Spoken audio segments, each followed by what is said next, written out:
Putyang ina. Nagtataka ka na naman, BBM. Nagtaka si BBM bakit 22 classrooms lang napatayo niya this year kasi hindi siya nagtatrabaho kasi hindi niya talaga kaya maging magaling na presidente.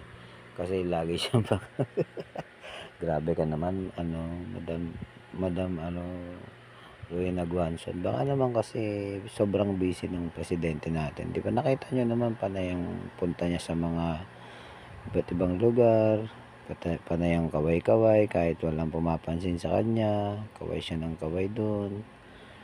Tapos yun, baka naman sobrang busy ng presidente natin kaya hindi niya na napansin na na inuunggoy na siya ng mga niya, mga nasa paligid niya. Kaya ayun, napansin niya na lang ayun na naman yung sinasabi niya, nagtataka siya kung bakit 22 lang. Tangin ng presidente to, hayop. Ay nako, Pilipinas. Ay, ano gagawin natin dito? Ay, mag-subscribe kayo mga animal, puro kayo nood.